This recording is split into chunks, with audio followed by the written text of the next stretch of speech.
31 मई तक के लिए लॉकडाउन बढ़ा दिया गया। इस वक्त जी न्यूज पर ये बड़ी खबर आपको दे रहे हैं। तो आप जानते हैं लॉकडाउन 3.0 खत्म हो रहा था 17 मई को। अब लॉकडाउन 4.0 आ जाएगा 18 मई से लेकर 31 मई तक। अभी आपको लॉकडाउन में ही रहना है 31 मई तक। ये लॉकडाउन का 4th फेज गृह मंत्रालय ने लॉकडाउन 4.0 को लेकर गाइडलाइंस जारी कर दी हैं। और बड़ी खबर इस वक्त आपको ये बता दें, लॉकडाउन 4.0 का ऐलान हो गया है, जिसकी तारीख, ये 2 तारीख आप मार्क करके रख लीजिए, 18 मई से 31 मई। जी आपको बता दें 31 मई तक निगाह इस बात पर थी क्या कुछ चुनिंदा डेस्टिनेशंस तक उड़ानों को परमिशन मिल जाएगी, लेकिन बता दें आपको 31 मई तक उड़ानों पर पाबंदी बरकरार रहेगी। सभी उड़ानों पर रोक जारी रहेगी। इसके अलावा होटल्स एंड रेस्टोरेंट्स बंद रहेंगे। तो इस वक्त की बड़ी खबर जी न्यूज पर आपको दे रहे हैं। 3 बातें समझ लीजिए। मेट्रो ट्रेन में कोई राहत नहीं है, उड़ानों के लिहाज से कोई राहत नहीं है, होटल रेस्टोरेंट्स के लिहाज से कोई राहत नहीं है। और लॉकडाउन 4.0 18 मई से लेकर 2 तारीख है, 18 मई को शुरू होगा, 31 मई तक लॉकडाउन 4.0। मेरे सहयोगी मनीष शुक्ला का रुख करते हैं और ज्यादा डिटेल्स के लिए। मनीष, इस खबर को और ज्यादा डिटेल्स में बताएं। देखिए अदिति, सबसे बड़ा सवाल सबके सामने है, देश के सामने, कि क्या रियायत मिलने वाली है, किस तरीके की रिलैक्सेशन मिलने वाली है। तो हम आपको ये बताएं कि जो सबसे बड़ी बात ये हुई है कि सरकार ने साफ कर दिया है कि जो inter state movement of passenger vehicle, यानी जो बसें हैं, टैक्सीज हैं, वो स्टेट के अंदर ही कहीं भी आ जा सकेंगी। दूसरी जो बड़ी बात है कि ये कहा गया है कि बसेस चल सकेंगी। और सबसे बड़ी बात है कि जो रेड जोन, ग्रीन जोन या ऑरेंज जोन, जो अब तक केंद्र सरकार डिसाइड करती थी कि कौन सा इलाका कौन रेड होगा, ग्रीन होगा या ऑरेंज होगा, वो अधिकार अब स्टेट को दे दिए गए हैं। दूसरी बड़ी बात की ये कयास लगाए जा रहे थे कि सरकार मेट्रो स्टेशन से या मेट्रो सर्विसेज को दोबारा शुरू कर सकती है या हवाई सर्विसेज शुरू कर सकती है, क्योंकि दिल्ली के मुख्यमंत्री अरविंद केजरीवाल ने यह बात कही थी कि मेट्रो सर्विसेज शुरू होनी चाहिए। लेकिन केंद्र सरकार ने इस प्रस्ताव को जो है ठुकरा दिया है और कई राज्य इस बात को लेकर सहमत थे कि मेट्रो सर्विसेज शुरू नहीं होनी चाहिए, क्योंकि उसके अंदर काफी ज्यादा भीड़ होती है। तो जो अब तक हम देखते आ रहे हैं, लॉकडाउन जो पहले से जारी हुआ है, तो सब कुछ ठीक ठीक वैसे के वैसे ही है, जैसे कि स्कूल अभी भी बंद रहेंगे, सिनेमा हॉल बंद रहेंगे। इसके साथ ही साथ कोई भी सोशल, पॉलिटिकल, स्पोर्ट्स की एक्टिविटी या एंटरटेनमेंट या फिर रिलीजियस एक्टिविटीज पूरी तरीके से मना कर दी गई है। लेकिन मनीष, हम ये देख रहे हैं कि स्टेडियम और स्पोर्ट्स कॉम्प्लेक्स खुलेंगे, इसका क्या मतलब है? हालांकि दर्शकों को इजाजत नहीं है जाहिर तौर पर लॉकडाउन को देखते हुए, लेकिन ये स्टेडियम्स और स्पोर्ट्स कॉम्प्लेक्सेस का खुलना, इसके पीछे क्या है? जी देखिए, सरकार का ये कहना है कि कहीं भी रिलीजियस एक्टिविटी या इस तरीके से भीड़ नहीं होनी चाहिए। लेकिन अगर ग्रीन जोन के एरिया है, वहां पर काफी हद तक छूट दी गई है। यानी उस जगह पर अगर दर्शक नहीं है, भीड़ नहीं है, तो जाहिर तौर पर ऐसी एक्टिविटीज वहां पर की जा सकती है। कहीं ना कहीं आप देखें तो कई ऐसे जो स्पोर्ट्स फेडरेशन से जुड़े लोग थे, वो इस बात को कह रहे थे कि कुछ अगर ऐसे मैचेस या ऐसी कोई टूर्नामेंट कराया जाए जिसमें अगर लोगों को ना बुलाया जाए, तो इसको इजाजत देनी चाहिए, क्योंकि इसमें किसी तरीके का इन्फेक्शन का खतरा नहीं है।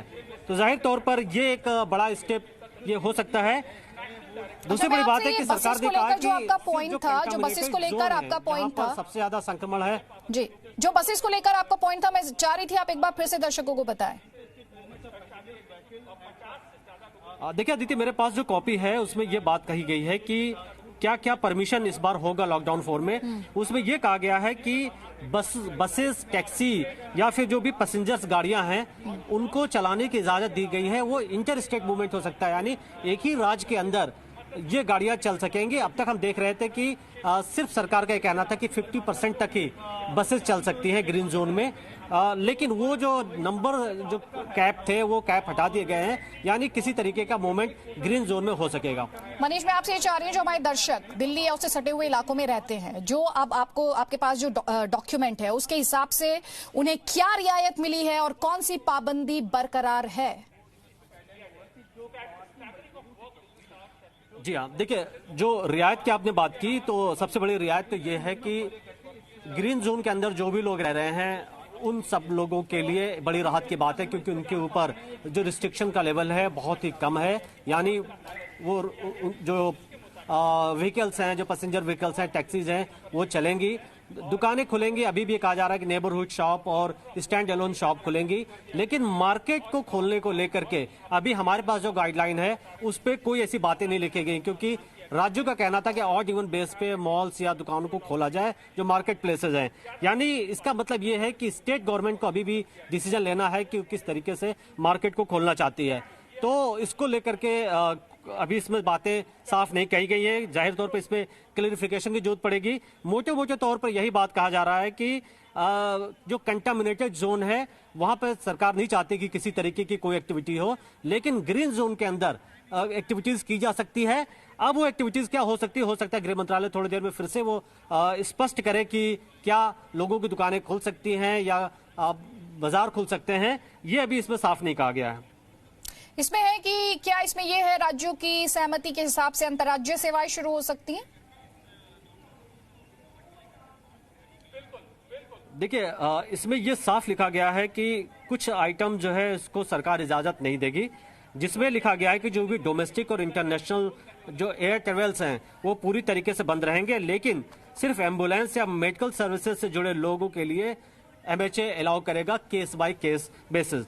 दूसरी बड़ी बात है कि हम एक एक करके आपको पढ़ते हैं। हाँ, मेट्रो सर्विसेज बंद है, दर्शकों को आसानी से जैसा हमने आपको बताया, एजुकेशन इंस्टीट्यूशन, जी हाँ बिल्कुल, वो बंद रहेंगे। होटल, रेस्टोरेंट्स वो बंद रहेंगे।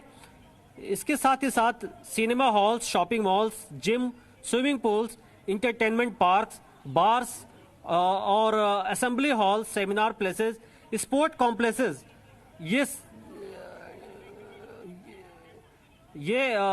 खोले जाएंगे, लेकिन इसमें जो है दर्शक नहीं हो सकते। यानी ये जितने प्लेसेस की बात की जा रही है, स्पोर्ट कॉम्प्लेक्सेस की और असेंबली हॉल्स की, इसको चलाने की इजाजत है, लेकिन लोग नहीं होने चाहिए। जैसा आपने भी बोला, किसी तरीके का सोशल, पॉलिटिकल, स्पोर्ट्स और रिलीजियस गैदरिंग करने के लिए और बड़ी संख्या में लोगों की इकट्ठा करने के लिए अभी भी बिल्कुल गृह मंत्रालय ने मना किया हुआ है। इसके बाद दूसरी जो बड़ी बात है कि इसमें कहा गया है कि क्या चीजें अलाउ होंगी जो एक सर्टेन रिस्ट्रिक्शन के साथ होंगी। तो जिसमें आपको मैंने बताया कि जो सर्विसेज हैं, पैसेंजर सर्विसेज या जो बसें हैं, उनको चलने की इजाजत है, इंटर सर्विसेज। इसके साथ ही सरकार का यह कहना है कि इसको लेकर के एक सेपरेट एक एनेक्सर दिया जाएगा, जिस एनेक्सर में ये बताया जाएगा कि स्टैंडर्ड ऑपरेटिंग प्रोसीजर क्या होगा। तो वो अभी आने बाकी है। जाहिर तौर पर इसका इंतजार रहेगा कि ग्रीन जोन में कि कौन कौन सी एक्टिविटीज परमिटेड है। अभी इसको लेकर के साफ चीजें नहीं कही गई हैं। मनीष, मैं चाहूंगी आप हमारे दर्शकों को एक बार फिर से बताएं जो अभी तक बड़ी बातें हैं लॉकडाउन 4.0 की। मैं जल्दी से अपने दर्शकों को एक बार फिर से बता देती हूं, मैं आपके पास आ रही हूं। उसके बाद तो पहली बात तो ये है कि 18 मई से लेकर 31 मई, ये 2 तारीख आप अपने एजेंडा में मार्क कर लीजिए। 18 मई से 31 मई यानी मई का पूरा महीना आप लगा लीजिए लॉकडाउन 4.0। 18 मई से 31 मई, बार बार आपके सामने तारीख दोहरा रही हूं, ये लॉकडाउन की 4th फेज है।